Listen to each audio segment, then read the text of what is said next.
This episode is brought to you by the new true crime docuseries American Nightmare, only on Netflix. In 2015, the Vallejo, California Police Department received a strange phone call about a kidnapping. But when the truth is stranger than fiction, you won't know who to trust or what is real. A fast-paced true crime thriller with cliffhangers at every turn. Watch American Nightmare now, only on Netflix.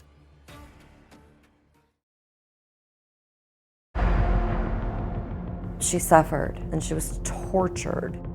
If you don't like somebody, I get it, but you hated her. You hated her so much that you would do what you did to her. My little girl was taken, beaten, shot, and burned alive. And that person is still here, walking around. This is True Crime Arizona, an Arizona's Family Originals podcast.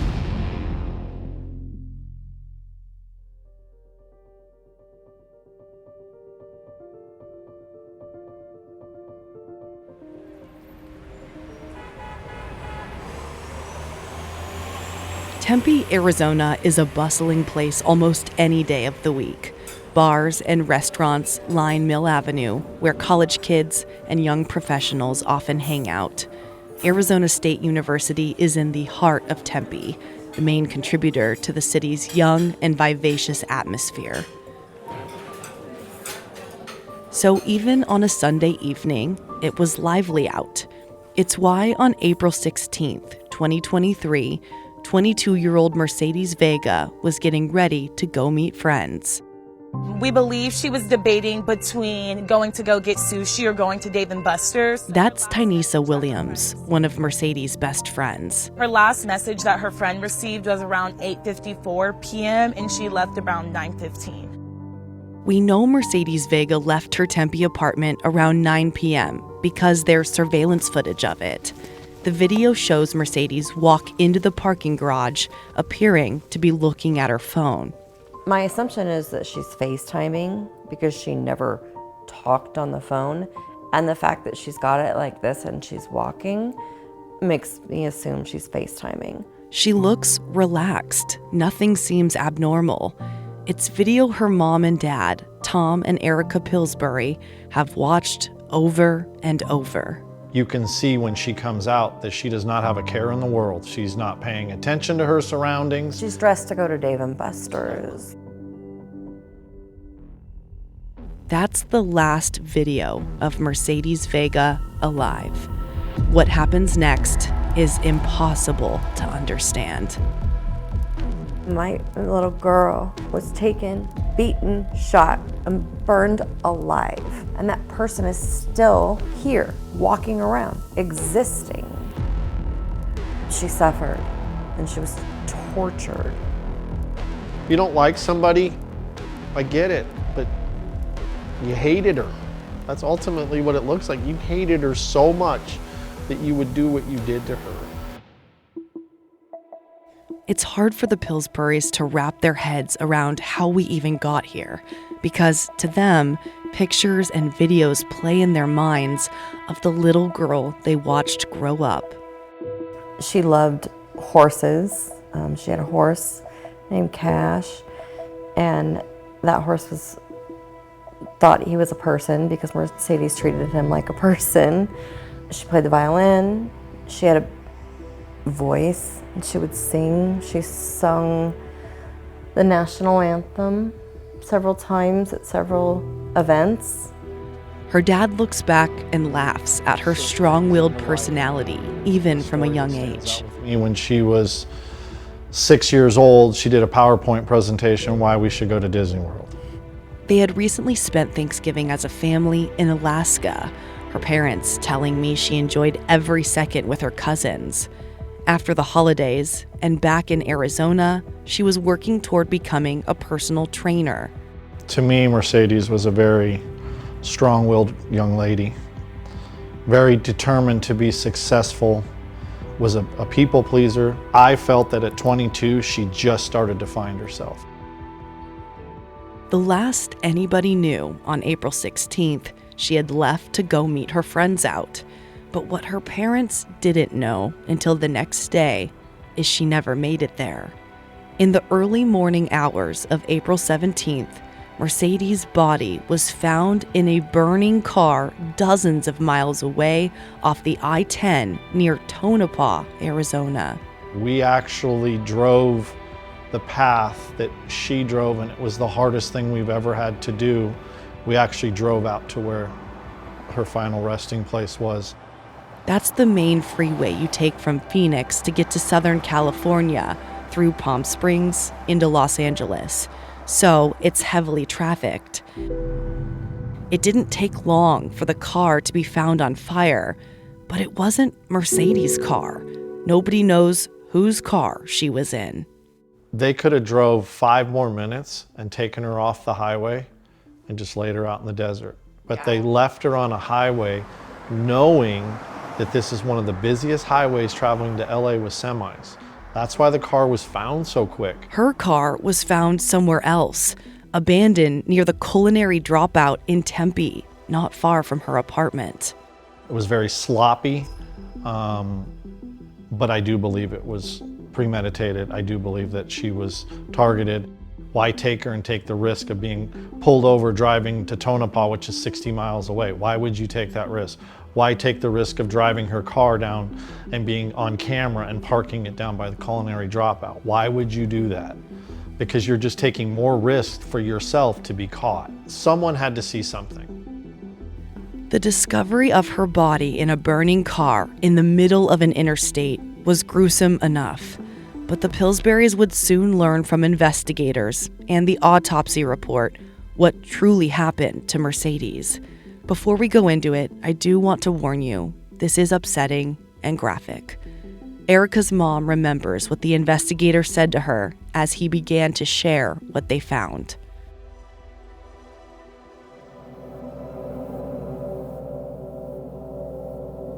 There's something I want to tell you prior. She wasn't vaginally or anally assaulted. However, there was bleach in her mouth.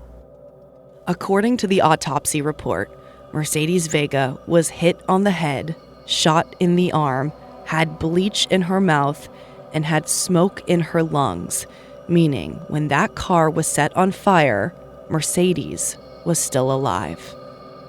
We knew that she had been bludgeoned and hurt and hit and shot, and ultimately none of that killed her because she's so freaking tough.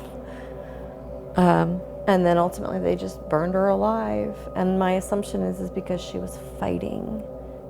I believe someone was forcing her or trying to force her to do something that she said no. I know she died fighting. Her mom never got to see her daughter's body again. They had her zipped up, upside down in a body bag with a heavy blanket on top of her. I didn't get to see her. I didn't get anything that she had.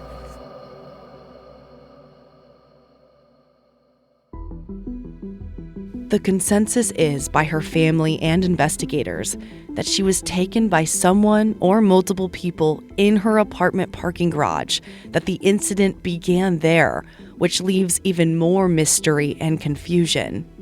Why would you not just shoot her in the parking garage? If death was the ultimate goal, then that would have made the most sense. It leads them to believe her killer or killers wanted something from her. Money? A favor? A deal? Did she know too much about something? One of Mercedes' best friends, Mackenzie Lockhart, has struggled with this since the day Mercedes died, full of anger. Who, what, where, when, why? Like, it just doesn't make sense. How dare you? How dare you take her from us? From her family, from her friends, and anybody that ever cared or met her. How dare you do this? At the moment, you guys don't really know a motive that would have come into play. No, we do not. She was very secretive about things she would do in her life, but if she felt threatened, That is one thing I know my daughter would call me and tell me and ask advice, or she'd call her mom, or she'd say, come down here, this is going on. Mercedes' parents knew she was dancing at a club part-time to make money on the side while working to become a personal trainer. This was not a secret kept from them, but it may play an important role in this homicide investigation. Do you believe it was somebody she met through work, or that could have been tied, or a random person? It's possible. It's very possible. I mean, she didn't work very often, but she was, like, when you would see her, when she would walk in, people would notice.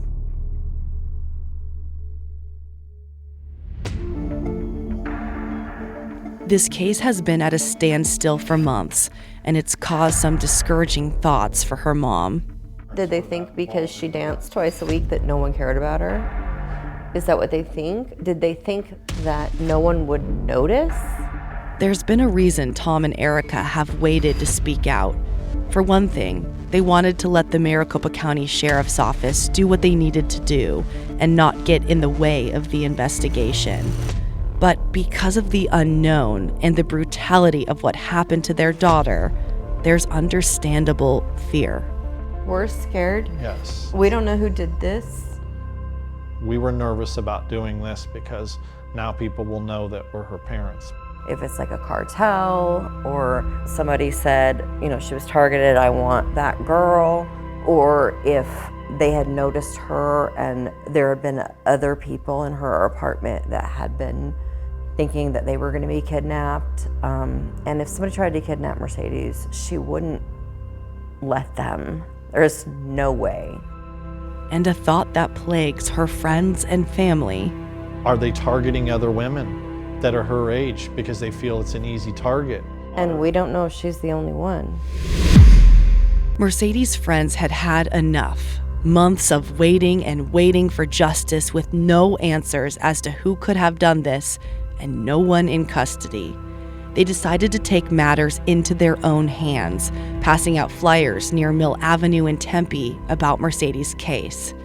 They also began an Instagram page and TikTok called Honoring Mercedes Vega, posting pictures and videos of Mercedes, memories that resonate with those who visit the page, and a tip line they created for people to call.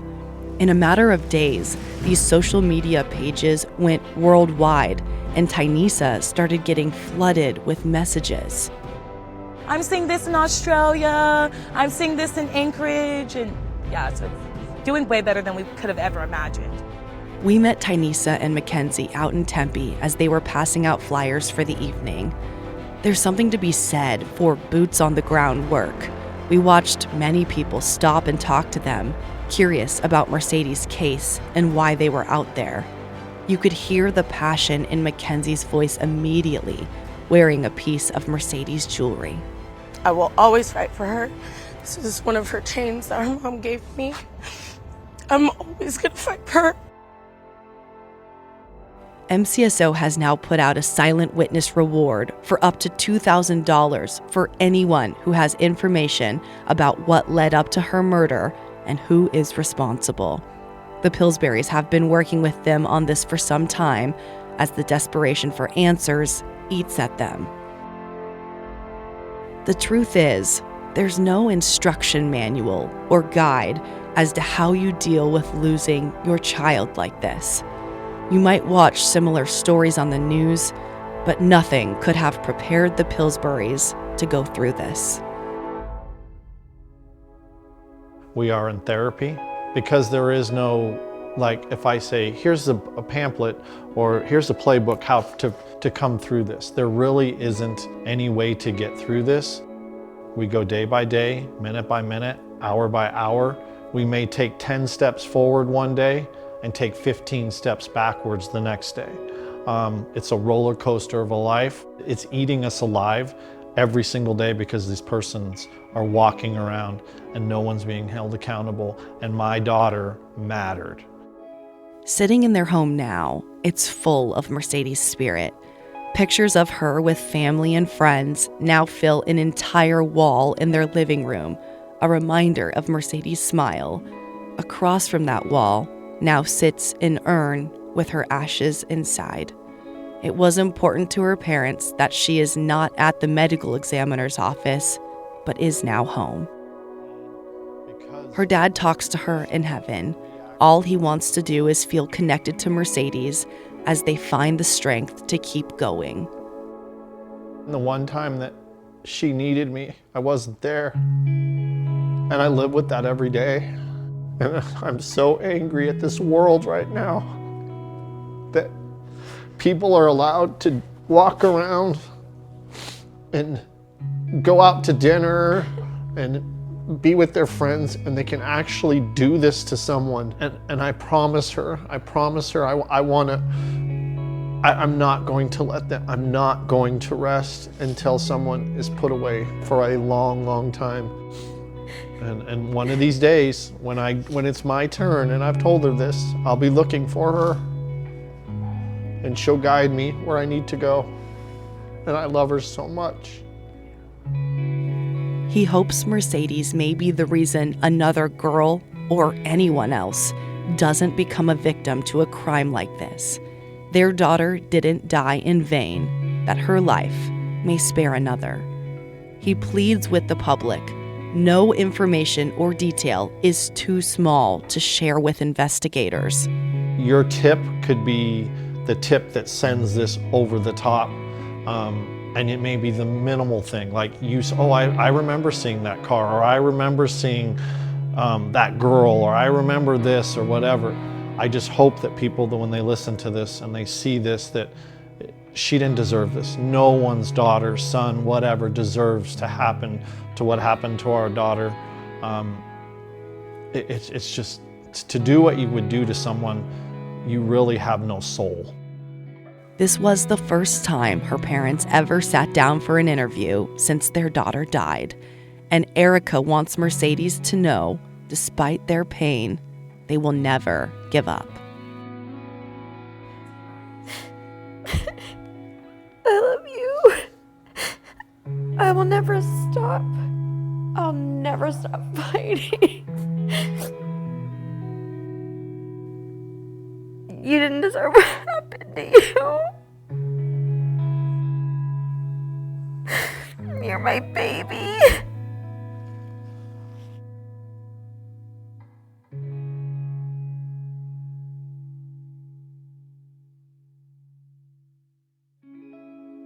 If you have any information about what happened to Mercedes Vega on April 16th, 2023, please call Silent Witness at 480-WITNESS. You can remain completely anonymous, or you can contact the Maricopa County Sheriff's Office directly. True Crime Arizona, the podcast, is hosted by me, Brianna Whitney, and produced by Sergio Hernandez. It's a production of Arizona's Family, 3TV, CBS 5, and azfamily.com in Phoenix, Arizona. This is True Crime Arizona, an Arizona's Family Originals podcast.